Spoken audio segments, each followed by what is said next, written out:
increíble, pero han habido esta semana algunas voces solitarias, esperpénticas, que reclamaban. ¿Por qué es que 9 reclamaban, ¿no? El derecho de los peruanos a trabajar, que 9 víctimas mortales y 400 infectados no justificaban ampliar la cuarentena? Vamos, 18 víctimas mortales y el doble de casos contagiados para actualizar cifras. Lo cierto es que las medidas que ha tomado el gobierno de Martín Vizcarra son duras, son muy rigurosas y golpean principalmente a la masa pobre del país. En un país que tenemos casi 80% de informalidad, ¿no es cierto? Estamos hablando de esa persona que vende el emoliente donde tú tomas el desayuno, el que vende el pan con pejerrey, la que vende las golosinas, el que hace los polos en gamarra. En resumen, el que la chamba del día es lo que le da de comer a su familia. Si no hay la paga de ese día, no comen. Así de dramático es. Pero también hay 8 millones de peruanos y entre ellos los trabajadores independientes, los que pagan el recibo por honorarios, y se ha anunciado que a ellos también les alcanzarán el bono de los 380 soles. Pero ¿cómo se va a manejar esto? ¿Quiénes son? ¿Cómo se les identifica? ¿Cómo se les entrega? Y es que estamos en un momento de emergencia en el que se va legislando sobre la marcha y resolviendo sobre la marcha. Esa es la verdad. Y nadie tenía cómo prever esta pandemia que creo que agarró a todo el mundo de sorpresa. En el mediano y el largo plazo el reto es mayor, por supuesto. Volver a echar a andar la maquinaria de económica que se sostiene en base a los impuestos que pagan apenas un 28% de la población. Pero la ministra de Economía, como les dije, ha dicho esta noche 12% del PBI va a ser destinado para eso. A nivel regional y a nivel mundial, las medidas que ha tomado el gobierno de Martín Vizcarra son aplaudidas. Un columnista del diario La Tercera de Chile aplaudí y decía que Martín Vizcarra ha dado cátedra en la región al privilegiar a su gente y dejando en segunda línea el impacto económico. Pero aún así, todos estamos aterrados, agarrados al borde de nuestros asientos, abrochándonos los cinturones. ¿O no? Lorena Ormeño tiene el reportaje. Coger una bolsa y salir tras varios días a hacer la compra es la rutina hoy de millones de peruanos y ciudadanos del mundo, que al cruzar el umbral de nuestras puertas encontramos ciudades vacías, sin la bulla habitual de los autos y con negocios muertos o moribundos.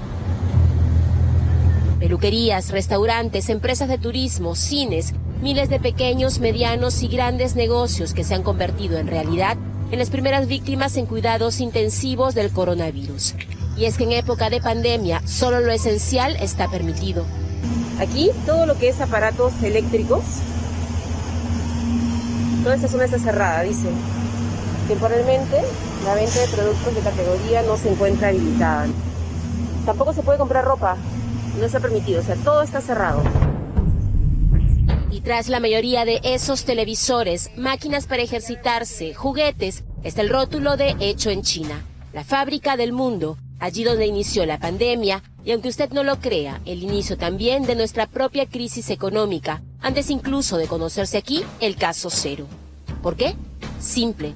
Por poner un ejemplo, Perú, país minero por excelencia, es uno de los principales proveedores de cobre del gigante asiático. 2 de cada 3 toneladas producidas aquí van allá y se convierten en cables de electricidad, tuberías y sobre todo aparatos tecnológicos y hasta partes para los nuevos autos eléctricos. China dejó de comprar y nosotros dejamos de vender. China es el principal socio comercial del Perú. Lo que nosotros exportamos en su mayoría va hacia China. Y al haber cerrado las fábricas, ¿qué va a pasar? Que China no está produciendo y no nos está comprando cobre. Y evidentemente al también bloquear las importaciones en general, ¿no? Y cerrar las fronteras, tampoco le estamos vendiendo el pescado, por ejemplo. Entonces el Perú empezó a preocuparse porque sus exportaciones estaban en peligro. En pocas palabras, China se resfrió y a Perú le dio pulmonía. Así empezó el efecto económico del coronavirus en Perú. Poco perceptible para el ciudadano de a pie, hasta que el tema sanitario se hizo evidente. Hoy se cuentan más de 450.000 infectados en 187 países y las muertes superan las 22.000. China es el principal país exportador de turistas, exporta alrededor de 100 millones de turistas por año. Y obviamente cuando empieza el coronavirus a fines de diciembre en China, lo primero que toman ellos como medida es cortar la salida de ciudadanos chinos al mundo. Ahí ya comenzó a afectar al sector turismo del Perú y a todas sus ramificaciones, restaurantes, hoteles. Inmediatamente los mercados entendieron que la economía china iba a entrar en serios problemas. Así, con la llegada del virus, las primeras y urgentes medidas fueron a la salud pública. Pero el necesario aislamiento social enfermó nuestra economía. Estamos caminando por una calle de Gamarra y los negocios lucen cerrados como esto, con unas cadenas y candados para mantener seguro el negocio, pero sin funcionar. Aquí no solamente venden ropa, también se hace servicio de maquillado, de costura, planchadores, servicio de diseño. De acuerdo a los empresarios, se ha dejado de vender unos 300 millones de soles solamente en estos primeros 15 días de cuarentena. Y las personas que visitaban este lugar llegaban a ser 200.000 diarias. Hoy estamos solo nosotros. Los más de 40.000 establecimientos que funcionaban aquí y empleaban a 90.000 personas lucen así, como el sector gastronómico, donde restaurantes como el de los cevicheros de la Selección pasaron del lleno total a cero. En el tiempo hubo un descenso del 50% en las ventas. Si por ejemplo un asesor en el día 20 mesas, en esos días de crisis, pudo bajar y descender a atención de 8 a 10 mesas. El mismo síntoma lo padece Ángel Urpeque, empresario artístico y dueño de un restaurante en Pueblo Libre. Atendíamos a un promedio de 200, 300 personas. Atendíamos pues personal de cocina, personal de barra, atención, cajeras, administración, seguridad. Teníamos el concierto de Guillermo Dávila y todo paralizado. Como debe ser, obviamente, las circunstancias nos obligan, pero también, valga la redundancia, nuestras obligaciones tributarias. Somos el último escalón en la fila. Cuando hacemos un concierto como el que vamos a hacer de Guillermo Dávila en junio, si Dios quiere, como él mismo lo dice, hay todo un trabajo atrás de compra de pasajes, impuestos, publicidad, escenario, alquiler de locales, pagar el APTAI, pagar los impuestos no domiciliados, todo un tema. Véanos, por favor, también a nosotros. Mi sugerencia es que el IGB y la renta de 6 meses no sea pagada y a partir del 7º mes sea prorrateado el pago de ellas mismas a 1 año. Esto va a permitir que los empresarios tengamos cash para poder comprar materias primas, para poder mantener nuestra planilla de colaboradores y así poder tener la empresa abierta y no cerrarla. Otro sector en cuidados intensivos es el de entretenimiento. Todos los conciertos y megaconciertos se han suspendido o cancelado. Así llegó el anuncio del gobierno de ampliar el aislamiento obligatorio de 15 a 28 días. Y para evitar que nuestra economía entre en coma, se anunció un shock financiero. Hemos aprobado 200 millones de soles para todos los municipios del país, para que ellos puedan adquirir y distribuir artículos de primera necesidad de la canasta básica familiar a las personas realmente vulnerables. Estamos autorizando el retiro de la CTS de hasta 2.400 soles. Si se retiraría todos los trabajadores hasta 2.400 soles, podría ser un retiro que superaría los 4.000 millones de soles. 28 medidas económicas que incluyen un subsidio para los empresarios. El Estado asumirá el 35% del sueldo de los trabajadores en planilla que ganen hasta 1.500 soles mensuales. ¿Qué implica este subsidio? Es un subsidio que no tiene devolución, ¿no? Las empresas no van a tener que devolver lo que el Estado les va a ayudar a pagar. Esta es una entrega directa a apoyar el costo de las empresas, ¿no? La más importante probablemente ha sido el bono de 380 soles destinado a familias vulnerables. Este es un subsidio probablemente el más grande de la historia del Perú, porque se está hablando de 2.7 millones de familias y ahora último que el presidente Vizcarra ya oficializó que se iba a extender a los independientes, que son 800.000, estamos hablando de darle dinero directamente a 3.5 millones de familias. Este es un dato súper relevante, porque según el último censo del año 2017, en el Perú urbano habían 6.4 millones de familias. Y ese subsidio está destinado a 3.5 millones de familias urbanas. O sea, más de la mitad de las familias peruanas está siendo beneficiada con este bono. Las AFPs estuvieron entre las medidas, pero no para liberar el fondo, como lo debate el Congreso. No, se autorizó la suspensión del cobro de AFP por este mes. Esa sí es una medida razonable, porque en estos momentos en los que hay estrechez de liquidez, tener activo yo un mecanismo de ahorro forzoso para el futuro no suena tan razonable si es que yo necesito esa plata hasta ahora, ¿no? Además que puede servir como negociación para las empresas, ya que el empleado va a recibir en el neto una cantidad mayor, la empresa podría reducir también el salario, al menos por este mes, sin afectar al empleador.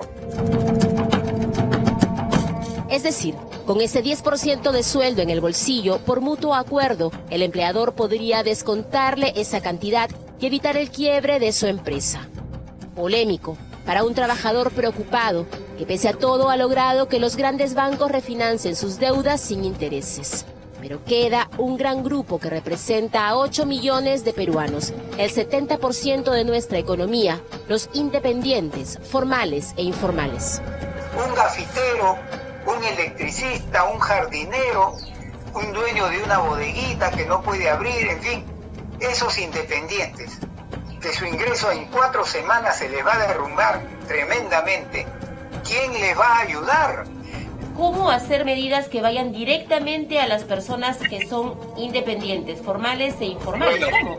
Ahí el gobierno va a tener que usar otro tipo de mecanismos, seguramente por la SUNAT, porque algunos pagan impuestos, seguramente por la SUNAR, porque algunos pueden tener un terreno, una vivienda, en fin. Por otros medios indirectos tendría que tratar de identificar a esa gente. Pero lo tiene que hacer porque es ahí donde está el problema gravísimo. ¿Cuál es el riesgo de que este sector tan grande no se atienda? Que colapse simplemente y que comiencen a desobedecer el confinamiento en las casas y tenga que salir a buscar trabajo y a salir a vender. Los ambulantes, pues no estamos viendo todos los días que los ambulantes ya están comenzando a salir. Desbordes como estos en Lima y provincias que explicarían otro síntoma, el escandaloso número de peruanos que se resisten a cumplir el aislamiento social. Se calcula que el 65% de las empresas tendrían problemas si no operan más de 15 días. Así urge más atención en la micro, pequeña y mediana empresa. No tienen ingresos, pero sí tienen gastos. Entonces hay que ayudarlos dándole una línea de financiamiento. Y yo tengo una idea. Muchos de ellos, muchas de estas empresas, la micro, pequeña y mediana empresa, le vende bienes y servicios al sector público. Entonces yo estoy planteando que esa factura que se la pueden pagar en 60, 90 días, se la paguen en los próximos 3, 4, 5, 6, 7 días. Simplemente le adelanten el pago porque el presupuesto está, la plata está. Y de esa forma le das liquidez a esa empresa para que pueda solventar sus gastos sin necesidad de regalarle dinero, nada. Por 13 días más, solo se permitirá la compra de artículos de primera necesidad. En las tiendas, lo demás seguirá acumulando polvo. Así ocurrió a nivel mundial, cuyas ventas bajaron en 80%. Sin embargo, cambiaron el chip del consumidor. El 40% declaró que aumentó su frecuencia de compra online y aumentó significativamente la compra de nuevos consumidores. Que categorías de notebooks, multifuncionales, impresoras han tenido crecimiento en ventas finalmente asociada al teletrabajo que se está dando cada día más. Y finalmente nos encontramos con el caso de países como Reino Unido, países también como algunos que se están dando en Latinoamérica, donde la cuarentena total aún no se define en un 100% y muchos se están preparando para ella. En este contexto estamos viendo finalmente que aumentos de venta en consola y videojuegos, computadores gaming, es lo que estamos viendo hoy en día. Aunque duro, el gobierno ha destinado 16.000 millones de soles para superar esta crisis. Una crisis muy dura, donde el Estado ha privilegiado la salud sobre la economía. Pero, ¿podremos soportarlo? desde finales de los 80 no pasábamos por una situación similar.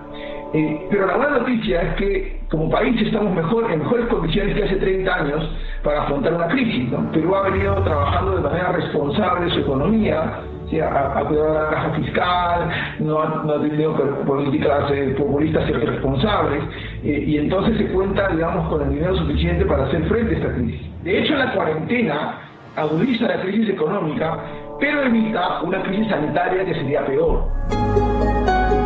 ¿Cuánto durará esta emergencia? Según expertos, depende del avance del coronavirus. Y tal como la enfermedad, para esta crisis económica tampoco existe una vacuna. Toca enfrentarla con mucha higiene fiscal. Estamos cruzando el túnel, pero al final también hay luz.